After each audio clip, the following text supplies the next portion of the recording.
Hey everybody. I debated about making this one, but I decided this series needed closure. I'm gonna close out, talking about narcissistic abuse, and in the future, I'm gonna make.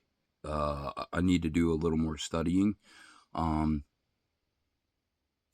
I want to make a more compatible discussion between both sides.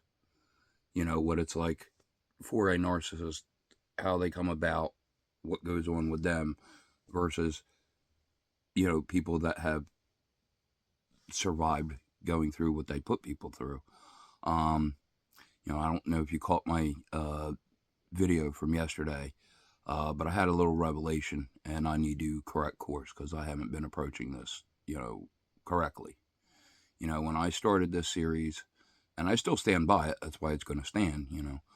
Um, it wasn't meant as a bashing session. It really wasn't. But I needed to lay those things out and clear out my head. And yes, I want to share my process because what I'm doing here is I'm showing people, the things they go through, they are not alone in the world. So, yeah, if you want to do shady shit to me, know the world is going to know about it because that's what I'm here to do. The things that most people keep private, I understand why they do. I'm not here for attention. I'm here for the people that are like me. When I was going through depression and I felt completely alone and didn't have anyone to talk to and didn't think anybody understood me, that is why I do this. For the people out there that are struggling. Um, and again, the whole point of this series was so I could work out in my head, what had gone on. And, I've been broken down and rebuilt so many times that I'm not going to say that I'm fully healed from this experience. I think I'm still far from that, but I think I'm healed enough to move forward. Um, because again, that first video, I rewatched that multiple times because I need that reminder. The words were pretty, but the actions were evidence. Like this woman hated me. Like I cannot deny that. I mean, that's not me getting in my head. That is factual evidence. She tolerated me because I was a good supply. And that's what it boils down to. I had the empathy. I gave her all the attention. And again, uh, I know it sounds rough, and I'm trying. I'm human. I'm trying not to be bitter about that, and I'm trying to be, give more grace. But there's a difference between, the grace that lets me forgive everything and just go on like nothing happened, and then there's the grace that says, "Hey, I understand why you did what you did. I forgive you for what you did, but I still can't live like this anymore." And that's the grace I'm going with. Um, you know, it, it, I, it was her choice. My chance to save what we had was when I asked for acknowledgement and clarity. So I could take the next step, to stop something bad from happening before it did. And she denied me that opportunity. That was her choice. She made it. Um, just like, I gave her multiple chances. I begged, do not make me an afterthought. I don't expect to be your number one priority, but I do expect to be a priority because I'm your partner. You know, I made her a priority. It might not have been in the way she wanted. I was still working on myself. I'm still trying to get myself together. But even through that, I still made her a priority, like to the level that it was to my detriment. And that right there is all the answer I need. When I was sitting there falling apart, I still held myself together to give her encouraging words. And she couldn't let go of her ego enough to give me acknowledgement and clarity. on multiple occasions. There's a point.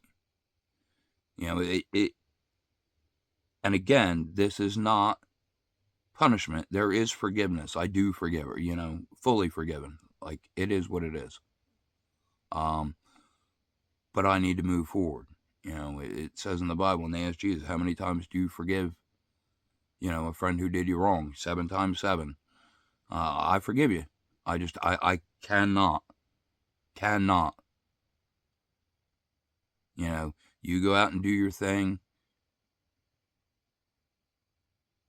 and find out what you need to find out. But, if you find out, when you finally have that realization of what you walked away from, that's your karma. Again, not punishment, but the choice you made, and you're going to live in it now.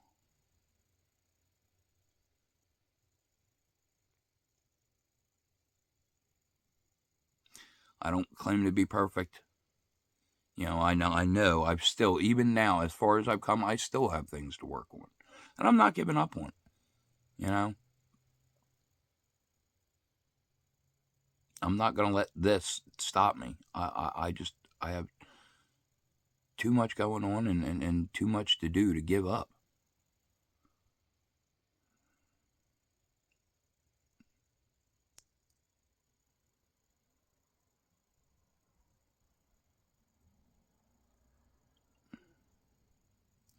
I found my tribe.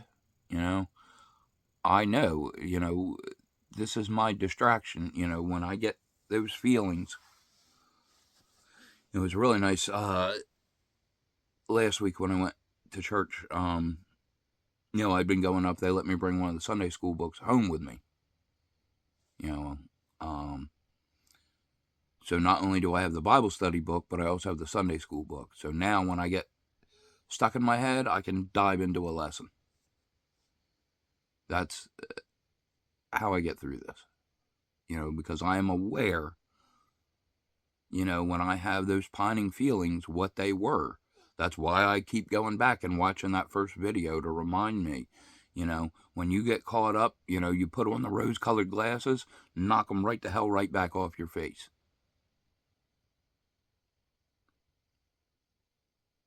Because the facts are the facts and the evidence is there.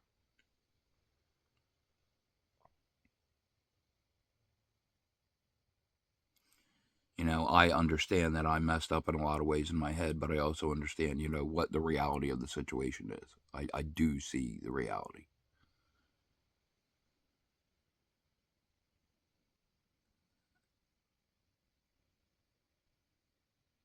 So yeah,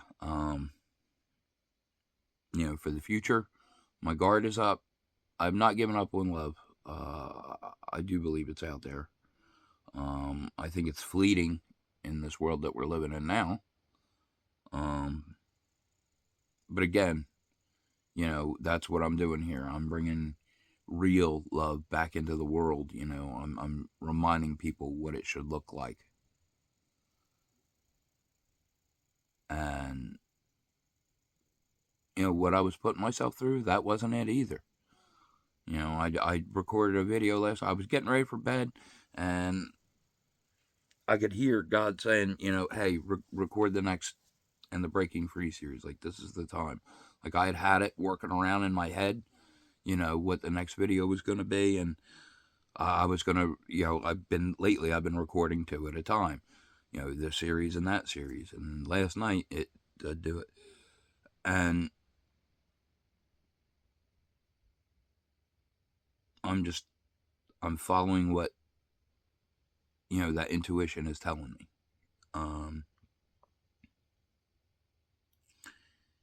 And that is, to make people aware, remind people, this world is going to great lengths to make people forget, what it's like to be human instead of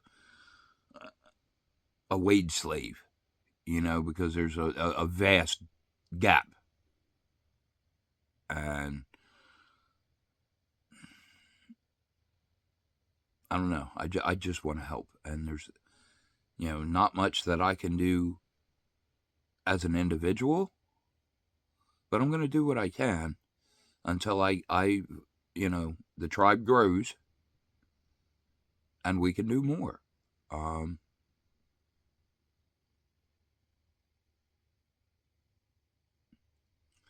but it's really overdue time for some change, in this world.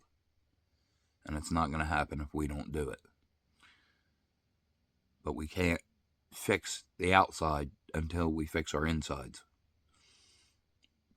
Again, it doesn't have to be perfectly put back together because it's an ongoing process, but we have to have a good start in it before we're able to move forward, as a collective.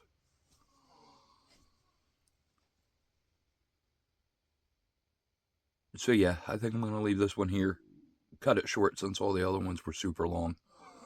Um, excuse me. As I always say, for now, just take care of yourself, take care of each other, and I'll see you in the next one over on the other series. All right? Take care. Real quick, I came back. I'm sorry, there was a point that I meant to make and I forgot. For other people that are going through this or trying to get through this, one thing that I realized, again, being stuck in my head thinking about this, is she trained me to live without her. Um, it was, she gave me breadcrumbs, and in return, I gave love bombs. Like, I was always there, like, filling up her messages and just trying to be present. And I would get, like, this little trickle, I would beg, like, hey, I need you. Please, be here. And her answer was no. She consistently chose her ego over the relationship. And that taught me, that's the one thing, the fear of a breakup is, you know, in a normal breakup, it's, I'm so used to having this person in my life. How am I going to learn to live without them? I don't need to learn to live without her because she left me alone so many times. I already know what I'm doing. And that was another one of those epiphany moments for me, that made it easier to make this, decision, to stand in my choice of, no contact. This is over. Um, Again, I'm usually a 3 strikes you're out person, and she got even more than that. So I know for a fact that I did everything that I could. Again, not to claim I'm perfect, because I'm not, and I know I made mistakes in this. I made a couple big ones, actually. Um,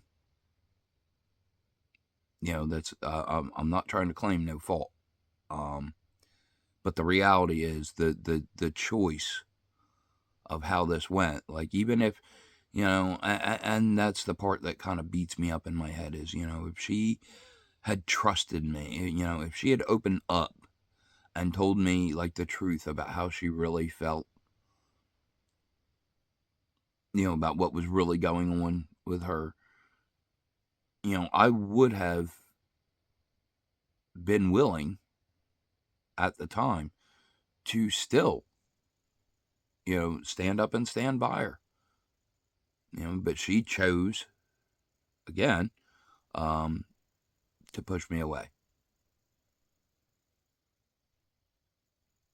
It's not punishment, it's not vengeance, it's, I am big on karma, and again, with everything I've been through, like, for her to even have a chance to talk to me again, and again, I'm not saying she wants to, but if she ever did, I would need just bare minimum just to even start a conversation. I want a full STD, current STD panel, and I need all those karmic loops that you opened up to be closed, and I need the receipts, because, again, in that moment when I realized the deception, that trust was, it wasn't just lost, it was shattered. And again, it wasn't my choice that shattered that.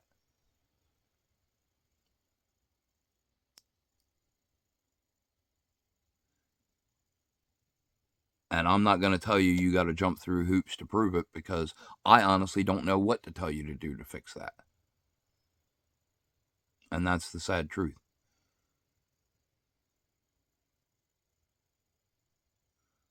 That's why it is what it is. Because that was the point where I could have looked the other way. I could have let it slide, and now we're past that point.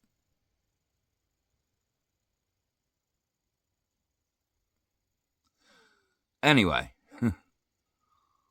I just got to keep reminding myself again that that's how I was programmed to behave in this relationship, and that's how I'm going to program myself to get out of it.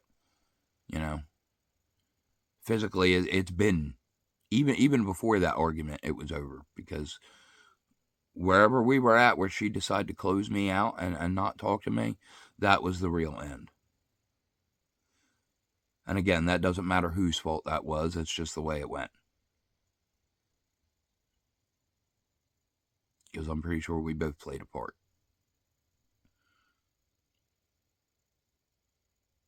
All I could do was the best I could do, and without that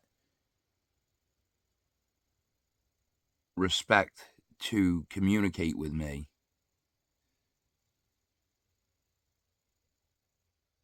I couldn't fix it,